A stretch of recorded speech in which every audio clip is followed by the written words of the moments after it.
Trauma. Everyone has it. No one talks about it. It seems easier to stay silent, ignore it, or stuff it than it does to honor it, learn from it, and finally heal. Trauma is debilitating, yet so often we suffer in silence. Trauma is not meant to be battled alone, and we are no longer going to suffer in silence. Together, we are creating a safe place to speak, to share our stories, and grow our strength as we heal. Together, we are giving a voice to those who have been silenced, bringing darkness into light, and letting God use our stories. Today, we find ourselves again. We relight our spark and let it light up the world. Stop SIS is a nonprofit organization dedicated to educating on issues of trauma and trafficking, as well as the amazing power of the healing journey. Welcome to Stop SIS.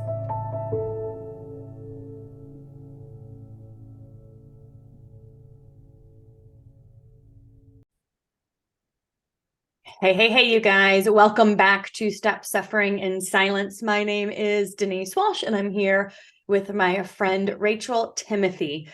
And goodness, today's conversation is born out of a need.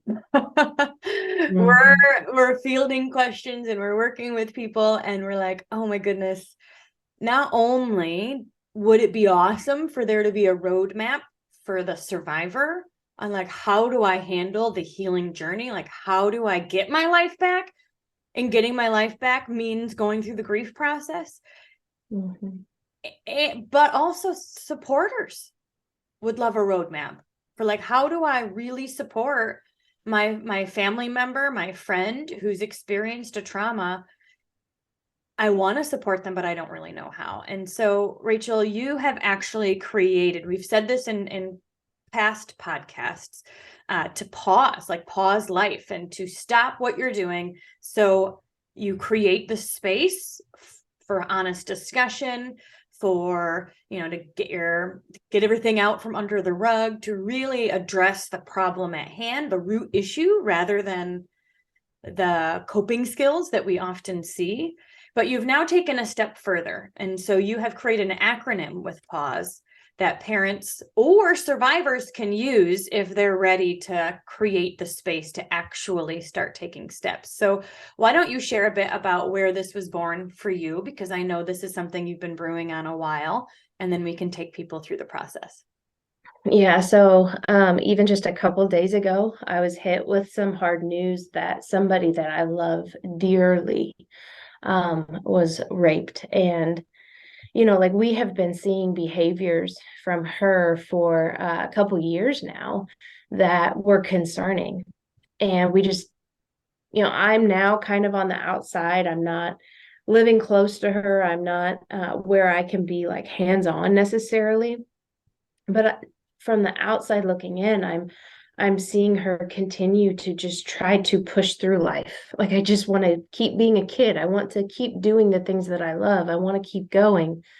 But in the process, she's not been able to pause and heal. And then me personally finding out just the last couple of days that where this all kind of was rooted from was an assault that took place when she was younger. Like I went through so many emotions. I went through sadness and anger. And I don't even know who completely, but just an anger. And I think it really was it was powerful for me to be able to be in that position and be able to say, okay, I need to pause in this moment, and I need to figure out how to take my next steps. And that is where God then started to birth this idea of the acronym that came to my mind with the word pause, and how, we've had how many people come to us since starting Stop SIS who are in this situation where they have somebody who is either having these behaviors or these behaviors that are scary and reckless and dangerous, or they have come to them with the truth about an assault that had happened at some point, and they don't know what to do. They don't know what steps to take. and you don't want to push them too far, but yet you need to push them some. And there's just all these questions. And so I think this was just kind of birthed from a place of my own need of pausing and dealing with what I was told. Yeah. Yeah. And I think parents who hear this type of news can fall into two camps. There's one camp that says, it pushes it under the rug, kind of, puts their head in the sand and says, let's move on. Mm-hmm. And then there's the other camp of parents who would say, oh my God, like, what the heck? Are you kidding me? This happened.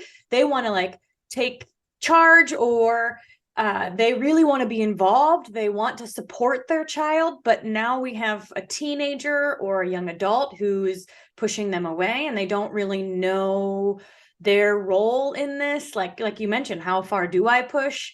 Do I, what do I do when I have somebody who's not talking to me and who doesn't seem to want to, but yet we know that they need to talk to someone? Yeah. So there's two types of parties here. And so I think this is going to be helpful for either camp, because the parent who wants to have a roadmap or a next step or some sort of idea, like how do I support my loved one? And then with the parents who have their head in the sand, one thing to remember is that the survivor can be the one that says, hey guys, we need to fully address this, as hard as that would be. And I'd hate to even put that on the survivor. But I also think if the parents aren't doing that, then the survivor does have permission to create the pause themselves. Yeah, correct. And yeah, it's there's going to be anger, there's going to be emotions, there's going to be so much that comes up in this. It's not just saying, oh, okay, here's a calm way for us to deal with this. No, but it is dealing with it. And brushing it under the rug might feel like the safest thing in the moment because the emotions are too heavy.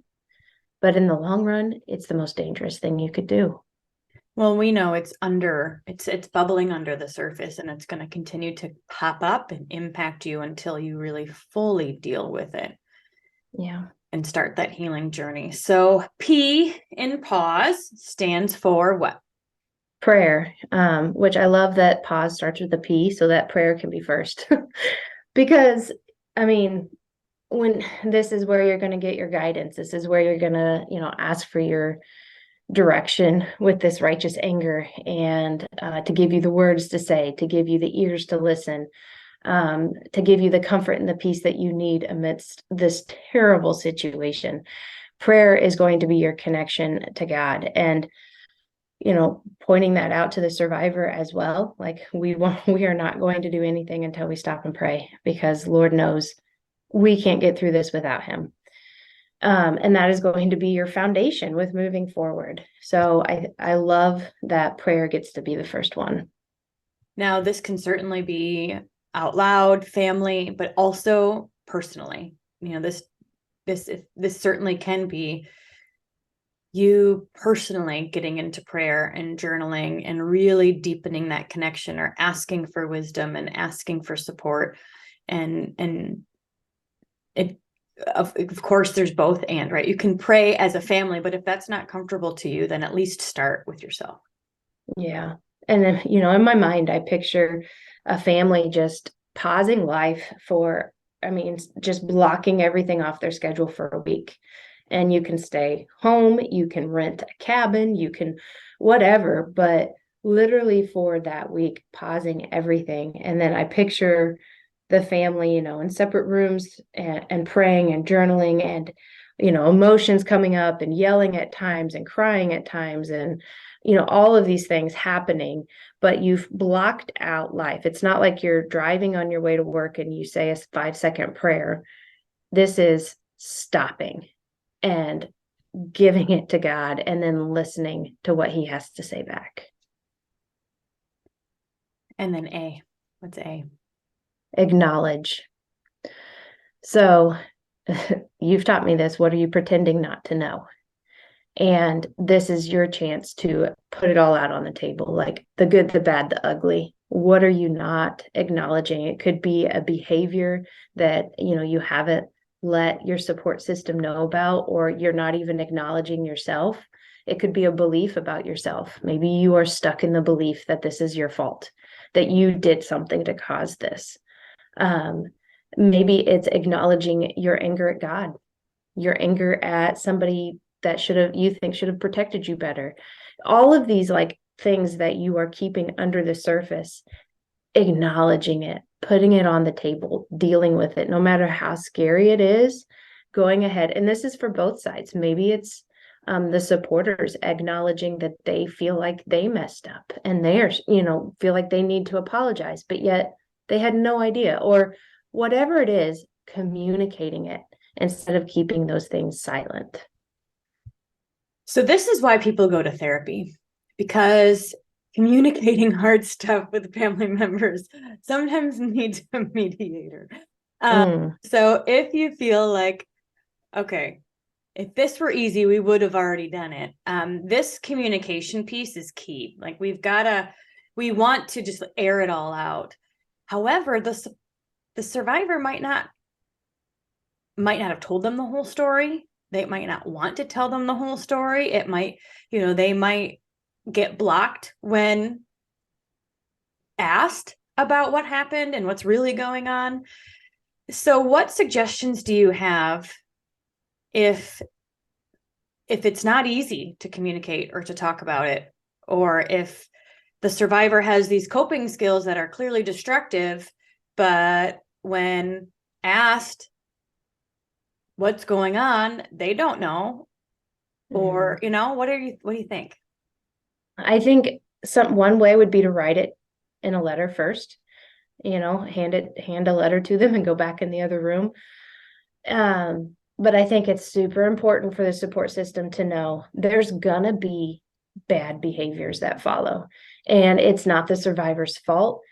Especially if this happened to them when they were a kid, but even if they weren't a kid, when you have your control stripped from you and you are hurt in such a horrific way, you don't know what to do and you go into panic and you cope in unhealthy ways. And this is not a place to point a finger and say, well, why did you do this? Why are you acting this way? You need to just go ahead and let go of what happened and quit blaming your behaviors on the assault that happened to you. No, this is about saying, I am sorry. Like, I see your behaviors as a cry for help and I want to help you, not judgment. And so I think knowing that going in, knowing you probably will hear some things that you didn't want to know, but that the survivor needs to get out. Otherwise, it's going to fester inside of them. And who knows, like, where that behavior is going to lead, So when we get to this acknowledgement, and it could even be helpful for us to share some questions to ask to prompt people in this way. It's always easier to refer to a paper and say, it's asking us this, how we need to answer, than it is sometimes to come from ourselves. But the idea here is to say, all right, the way life is going right now isn't working. This behavior isn't working for you. We know that you've been hurt or this has happened. Let's create the space to just let it. And if one thought might be is,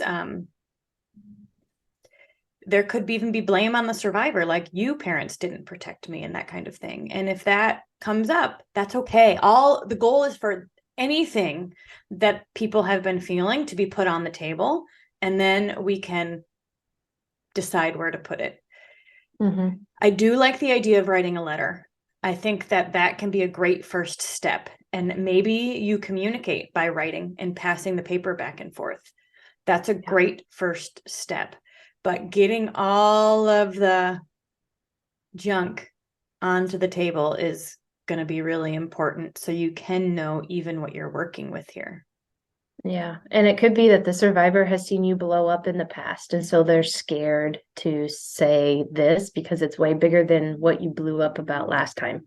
And so being vulnerable and saying to them, I know I've blown up in the past, and this time I'm ready to be calm. as calm as I can be. I love you and I want to help you and I'm here and you can trust me. Like I will be a safe place for you. Yeah. And I will believe you. Oh, please say and please do believe them. Anything and everything they say to you. And I think that's a powerful thing is to even mention too, is any emotion I have about the situation is not directed at you. It's Yes. directed at the perpetrator. And Yes. I'm hurt for you. Yes. And I think because you're allowed to have some emotion too. Obviously, we don't want you to be a rage person, but you're allowed to have some emotion as you hear these things. But what can happen is a survivor takes it on themselves. Exactly. And so then they feel bad and then they start to apologize and like, oh, I shouldn't have said anything or whatever. No, it's not them giving you the emotion, but emotions are healthy. And this is a safe place to be emotional with it. Right. All right. So we have prayed. We've gotten a firm foundation. We have created the space to be honest and real, whether it's through letters, through talking, getting out the truth of maybe the truth of the situation, truth of our fears, truth of our coping skills, any of that onto the table. What's you? You is Unify. And the reason I have this in there is because you need a support system and you need to be on the same page. And as a survivor, and then the support system needs to be on the same page with them. Like if you guys are fighting battles that have nothing to do with the war that you're a part of, then you're going to waste energy and emotions and you're not really going to be strong in this unified front against what you're going through. And so if there's things that you guys are disagreeing on, one thought that comes to my mind, what if the survivor has a toxic boyfriend that the parents see is triggering coping skills or whatever? This is a place where people need to bend a little, but you need to be open to understanding where the other side is coming from. And you can't leave this space of pause with not a unified front. Does that make sense? Yeah, because I can imagine in this acknowledgement space, even the survivor could get defensive about their coping skills. And, Yeah. it's no big deal. This is not a problem. Doing what I'm doing, just let me be me, And so this would be a call to the survivor to see the other side of the coin, to put down their defenses and choose a unified front. Yeah, exactly. And it could be that the support system has to bend a tiny bit too, but I do see where this is probably more so going to be the survivor. And what's hard about this is you've had your control stripped from you with the assault. And so they are desperately seeking for control in all other areas. And that might be standing up to their parents and saying, you're not going to tell me who I can hang out with or what I can do. Like, this is my life. And so they're trying to desperately take back control, and acknowledging that and putting that out on the table, that you understand where this is coming from. But in order for healing to take place and a functional, beautiful life to come from all of this, we have to have a unified front and we have to understand where each other's coming from. And I think this unification comes in if there's trust too. So if trust has been broken, this pause is even more essential. Because in order for trust to be rebuilt, we've got to have these hard conversations. We've got to apologize for where we faltered. We've got to say, gosh, I'm sorry. And like, let's do this together. You're not in this pit alone. Like, we want to support you. Yeah. And I think sometimes I'm sorry gets a bad rap. It's almost as if people don't want to say I'm sorry because then they think the blame is theirs. But I mean, saying you're sorry that this happened to somebody, or you're sorry that you didn't recognize it, or, I'm sorry that it's taken us this long to pause. It doesn't mean you're a bad person. It just means you're acknowledging that from here on out, we're going to try to do better. Right.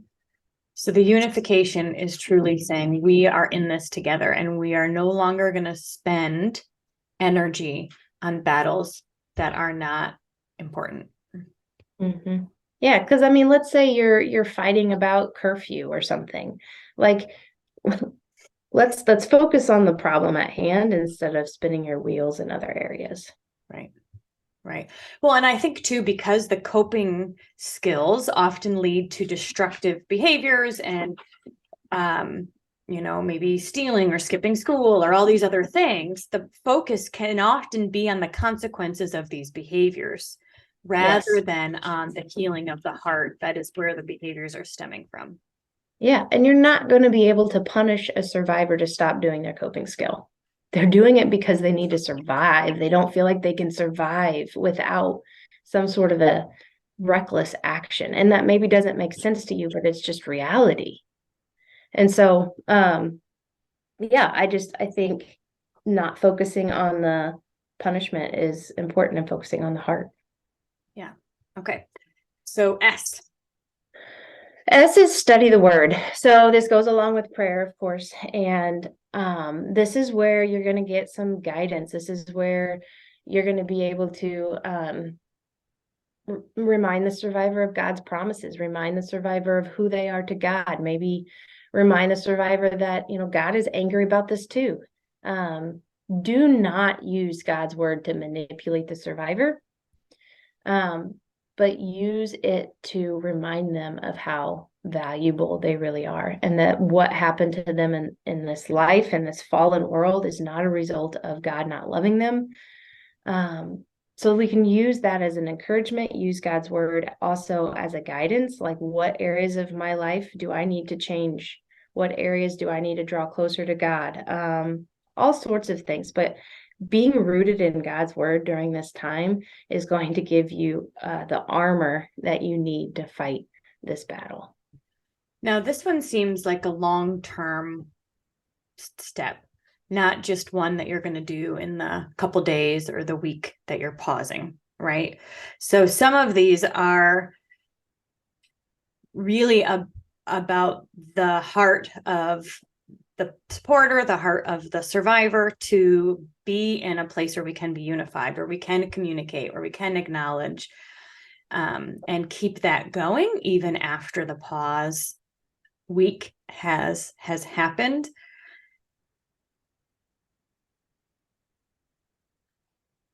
Yeah, I'm trying to think. Anything else you'd want to say about that?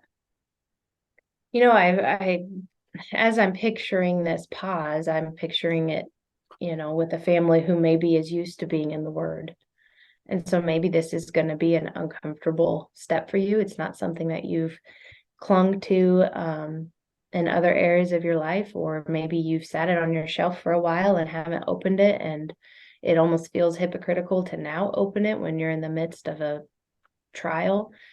Whatever the reason, as like if it is hard for you to open God's word and read it, I still encourage you to do it. And because this, you're going to walk away feeling stronger as well. You're going to walk away with a peace. Trying to get through this without his word, it's not going to be productive. So during this pause week where we're acknowledging and we're unifying, it could be where we're now also committing to devotionals each day, whether it's individual or as a family discussion, depending on the age of everyone, where we're saying, all right, we are, because it feels like this pause would be a pivot point in the journey, of where I'm saying, where a survivor is now saying, I'm understanding that the way I'm handling this isn't working and I need to try a new way. And so I'm going to pivot from these unhealthy coping skills and really work to start healing, which means the grieving process, which means unearthing some of the things, right? And that's not a week journey. That's a long journey. That's not something you just do one time. So the study of the word, starting a devotional, is setting up the journey piece with that more firm foundation. So you've got life, you're speaking life into yourself and into the situation. Oh, and that would be such a huge comfort, I would think, to the survivor, knowing, okay, yeah, we're doing this week, but now I know from here on out, I'm going to get to sit down with my mom or my dad, and we're going to get to study God's word together. And I can depend on that now. And that can be a comfort for them, knowing this is going to continue even after this pause is over. What do you do if the survivor is like, heck no? I know. I've thought of that. I think that is where you have to just spend more time in the acknowledgement piece. There's something there that is putting that barrier up, that is not being acknowledged. And I think it might take longer than a week, but their soul and their life is worth it. And I think pausing your job, pausing whatever you need to until you can get to that root of why they're saying, heck no, I'm not doing this, is crucial. Would you recommend after this maybe pause long weekend or week to consider maybe it's an every day or once a week? I think of just the importance of getting one-on-one time with our kids. It has to be scheduled. We all know that it doesn't just typically randomly happen. I know for me, that one-on-one time is so special, but I've got to put it on my calendar. And so maybe it's every Sunday, you guys, the three of you, go out to eat, or you plan a home meal, or, there's something where it's consistent time together, whether it's a Bible study where you're asking each other deep questions or reading a story. It could be walking around the mall and just rebuilding that relationship, because the trauma has put the survivor in isolation. Yeah. And rebuilding that relationship and rebuilding that trust, even if you walk in silence, just even kind of being together is powerful. I agree. It could be a drive. I mean, how many times do we get the most out of our kids in the car? Mm-hmm. So it could be, a drive around town, a Sunday drive, a 2-hour drive where you guys are just in the car together with no phones. There could be ways to incorporate the long-lasting relationship building in a way that suits your family. But at the end of the day, I think whether it's together or individually, starting devotions is part of the healing journey. Yeah. And I think all of this then kind of leads us into E, which is evaluate. And this is where you're going to take a look at your life as a whole and figure out what needs added, what needs taken away, what needs changed. And I think one of the pieces of this pause is grieving what you did have. And, when a survivor, especially a child, is faced with something so horrific, and, it's an adult situation, it's an evil situation, there's going to be a piece of their childhood that is no longer there. There is things that now have changed in them. And you maybe want so desperately for them to just stay that kid. You just want to, let's go play sports. Let's go act like everything's fine because that feels more comfortable. Well, it's not that way anymore. And acknowledging reality is going to make it to where healing comes sooner instead of avoiding reality and just wishing things to go back to the way that they were. That won't fix anything. What do you think about supporting the survivor and getting into counseling or doing family counseling, anything like that? Yeah, so this is where you're going to start to think about those things and have that discussion with the survivor. And I think you're not going to be able to give the survivor 100% control just because right now they are in a broken place and their decisions are going to be based out of trauma, not something that's healthy. But as much when you can give them control in something, please do. So, hey, here's, 3 or 4 counselors that I've looked up. Which one do you think you would be the most comfortable with? When do you think would be a good time for you to go to counseling? What's your thoughts about, this particular friend, maybe who you see as toxic, that you see this maybe needs to be an end of a relationship. Having these conversations in a way where the survivor can share their thoughts instead of you saying, okay, here's the deal. You're going to counseling every Monday at 3:00 and you're no longer going to see so and so ever again. Like, you're done with.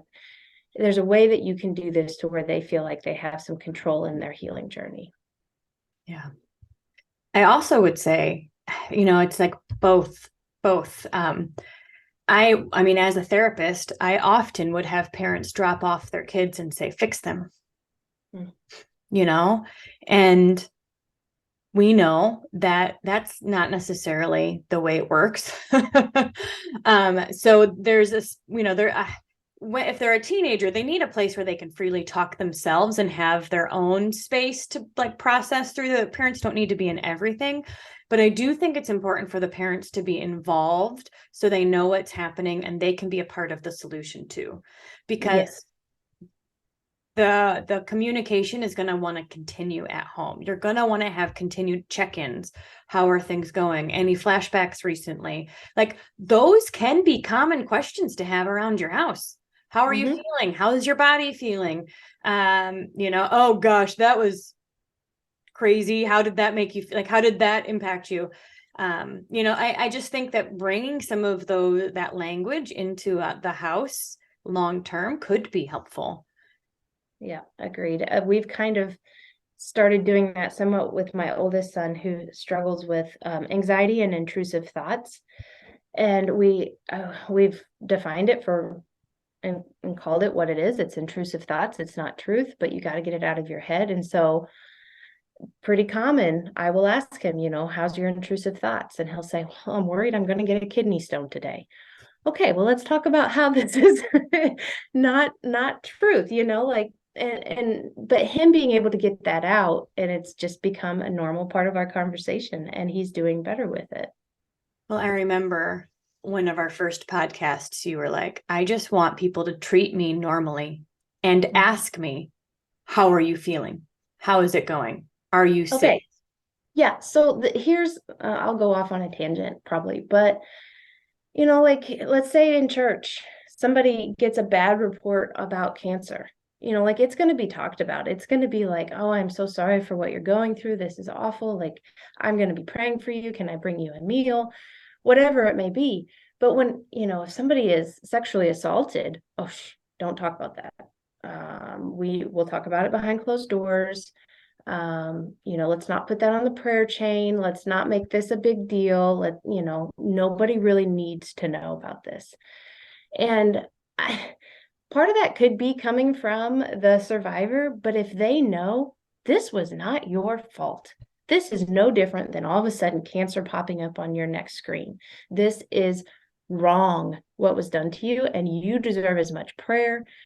You don't deserve shame. And I don't know. It's just something that I think we unmeaning to cast shame onto the survivors, because we're like, shh, like, don't tell anybody that we're going through this.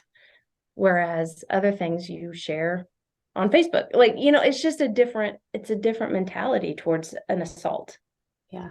Well, and I remember being surprised by that, because I'd be like, I thought you would want me to treat you normally. Like, let's talk about the weather. And you're like, no. I want you to treat me as a human, which means, how are you doing? And this is what you're going through right now. So let's talk about it.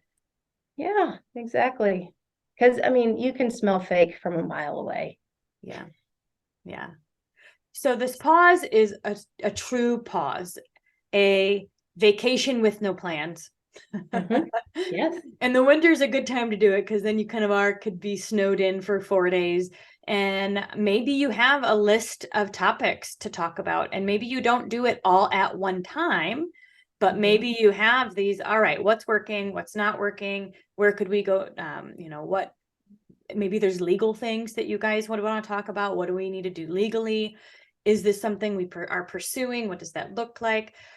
I do think that fire hosing a survivor might be a bit intense. And so you may want to break up some of these difficult conversations and bring games to play and, do some things, cook a meal together that could bring in some fun and lightheartedness along with these tough conversations. But because you don't have calls scheduled, and because you don't have errands to run, and because you don't have laundry to do, and because you're not at home with your same normal routines, you are at a VRBO or an Airbnb or a hotel. I don't know, that might be too small. You're somewhere where you can all sit down and be present. Mm-hmm. And another thought that comes to my mind is when you do push play and you go back to life, there will be triggers for the survivor. There will be spirals and backsliding, and you're going to possibly feel frustration and like, hey, we talked about this. Like you might have to push pause, not for as long, but for a day, and like, hey, okay, let's regroup. Let's remember our plan. Maybe we need to reevaluate our plan. There's some things that have changed. We've recognized some triggers, whatever it may be. This might be a pause that needs to happen more than once.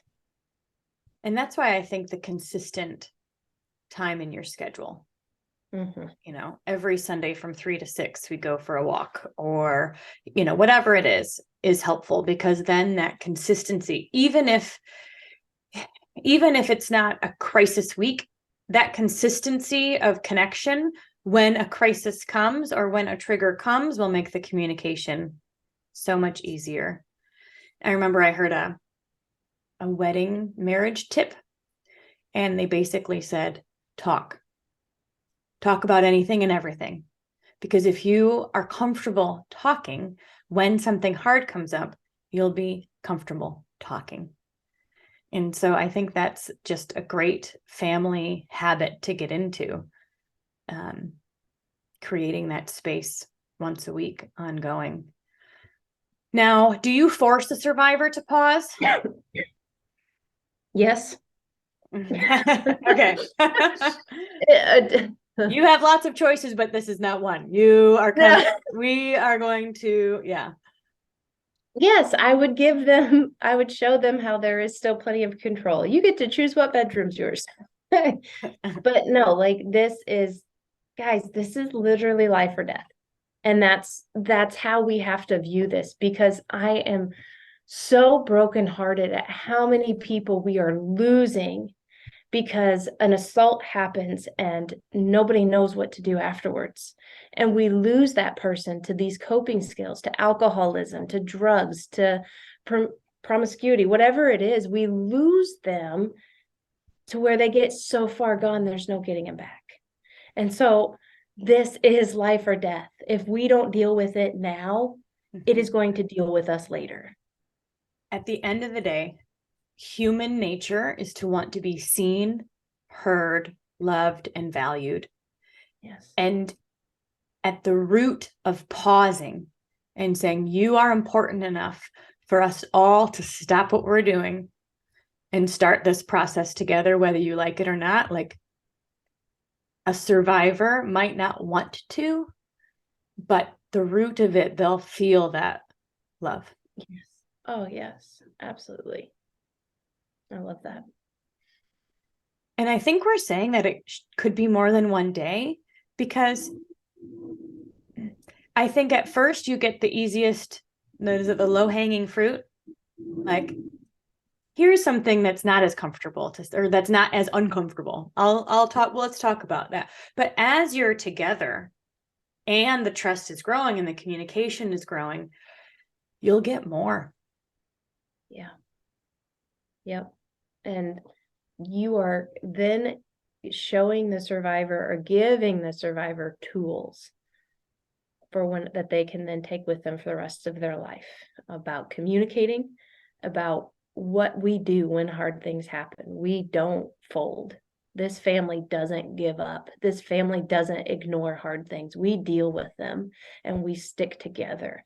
Like, you're showing them and literally teaching them how they can then do it as they get older, because this isn't going to be the one and only time that pain enters their life. And I would say this is not for the other children in the house. Agreed. Because it's truly about the survivor and their healing. And so you can include the other kids in the conversations or in any sort of like follow-up plan if you want to do devotions together or whatever. But I think for this pause, it's truly just about the survivor and the supporters that are getting together to say the things that need to be said and to create a game plan. Yeah, I completely agree. There's a time and a place to bring everybody together, but this isn't it. This is a focus on the survivor for sure. If you have a therapist and you already have people that you're working with, you certainly can include them in this week. Maybe you have a few appointments scheduled, or maybe they come to the house and support, help facilitate any of these conversations, but they're not needed to make it happen. Right. Yep. Agreed. So you guys, Rachel has made a pause PDF that we are going to be putting on our website. And so if you are interested in learning more about this idea of pausing and creating the space to talk about these hard questions, these hard things, we'll have questions that you can ask the family. You will have some resources for you to make this an event, a space that is supportive and productive. Check out our website. The link will be down below. It's in the resources page, and we're going to continue to be adding resources for survivors and supporters to continue this journey on your own. One thought too is, well, I think at the end of the day, the goal is to increase the communication between the survivor and the supporter. But if more support is needed for the supporters, do you know of supporter groups out there? Like, for example, with addiction, you have AA for the addict, and then you have Al-Anon for the family. Is there a family support group to support supporters? So here's what I know about that. I mean, you could find a support group for just about anything on social media. However, be extremely careful, because I have dealt with moms or dads who have been on a support group like this, and something happens with their daughter, and they will say, my daughter's ran away, or she's mad, and she's, there can be bad people on these sites. They can be using this as a way to know more about your kid and where your kid's at. So I would suggest somebody, maybe a church group, maybe, see, this is where I wish as a church, because there's multiple families who are dealing with this, but it's just simply not talked about. Maybe starting one, maybe talking to your pastor and saying, hey, what do you think about starting a support group for family of survivors of assault? Because I know it's an issue. It's just maybe not talked about. And because that way, it's a safe place. Yeah. Yeah, in person is always powerful. And because what I think about is, when a survivor's doing these negative or unhealthy coping skills that aren't, and the supporters watching them destroy themselves, and the survivor is not ready or willing to acknowledge what's happening. Obviously, that's when the pause comes into play. But I also think the supporter is like, ah! And so getting your own therapist, and joining your own, and joining a Bible study, or starting a support group at your church for supporters of trauma survivors. Yeah. And we've talked too about, say that again. Sorry. Well, I just said it's a need. Yes. We've talked too about The Body Keeps the Score. There's so many books out there that you can read to educate yourself on what the survivor is going through. But I think one of the main things to keep in mind is healing is not linear. And so do not go into the pause, do not go into the rest of your life with any sort of expectations of how you see this playing out, because it's just not going to probably go like you would picture it or would hope. And that's somewhat part of this healing journey, is learning like what happens when you are forced to pivot and make a change. And you still get control in what you choose to do with that forced pivot. But I think acknowledging that, okay, this maybe isn't going to go super smooth. There's maybe going to be lots of emotions and maybe even things said that aren't meant. But just not setting yourself up to feel like you fail. Yeah. I have one other thought as we're ending up here. I think of the teenager who is mad at her parents and wouldn't want to like talk to them, like have a good conversation or whatever. And I think of the teenager who is blaming the parents or saying, I don't believe you. If the parent is saying, I love you, I trust you, I want to be here. And they're like defensive or blocking them out. One thing you said to me before was that when this was happening, you didn't view God as being a bad God. You said God is good, so therefore I must be bad. And so you internalized it to be, I'm bad. And I think of that in a situation where the parent is saying, I love you. And they're like, yeah, right. It might not even be, yeah, right. You should have protected me. It might be, yeah, right. I'm not lovable. Oh yeah. I think there could totally be a deeper meaning to those hateful words I'm sure there's a deeper meaning. And so the thought there is to not take it personally and just keep saying those loving words. Because the internal shift, that self-image, is really what we'll all need to shift in a survivor for them to hear them. But you saying them over and over consistently will help. Yeah. And this makes me think of too, use this time to tap into the subconscious as well. Turn on affirmations, turn on meditations, and turn on worship music, and just have it flowing through the house the whole time. Because that way the subconscious is taking in, I am lovable, I am valued, I do have a purpose, my life's not over. We can do this. It's not a death sentence. It is not a death sentence. It is not. I do feel like sometimes parents are afraid. They see these extreme emotions in their kids and these extreme behaviors. And they're afraid that if I pause life, maybe that might mean they don't get to play sports for a week, or they miss, something that's super important to them. Parents are afraid that if I take one more thing away, I might lose my kid for good. And this is adding to their life in a way that nothing else could ever do. I don't think, I'm not a professional. This is something that I came up with based off of what I've been through and what I've seen, and during prayer. So I have no idea if your child will end up getting angry that you pause their life and run away or whatever it may be, but this is saying to them that they are valuable, like you said before. And I think living in fear of how to parent them is only going to lead to more destruction. Right.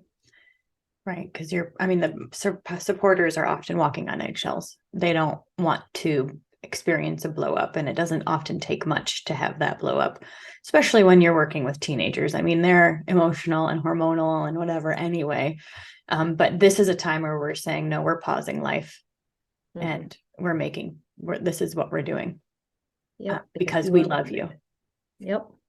Because we love you, get in the car. I feel I've had to say that to Owen. We are going to have fun. Whether you like it or not. I know. Well, we know this isn't something that's fixed in an hour, but this is an idea, and this is something we've heard over and over again, where there's trouble, there's issues, there's struggle happening, and we're like, stop everything and let's really deal with it, because then we can create a plan rather than just spinning our wheels. Yep. And I think both supporters and survivors will busy themselves so much so that they don't have to stop and think or feel, and a pause forces you to do both in a safe place with people who love you. Yeah. Check out the resources tab on stopsuffering.org. We're going to continue to add to that throughout this next year. So if there's any resources you would like to see, any questions you have, then certainly let us know and we can get to creating. But thank you so much for listening. Thank you for being here. And let me end with an I declare, to kind of exclamation point, the end of this conversation. All right. I declare everything that doesn't line up with God's vision for my life is subject to change. sickness, trouble, lack, mediocrity are not permanent. They are only temporary. I am not moved by what I see, but by what I know. I am a victor and never a victim. I become all that God has created me to be. And this is my declaration. And that is our declaration for you. Have an awesome day, you guys, and we'll see you next week.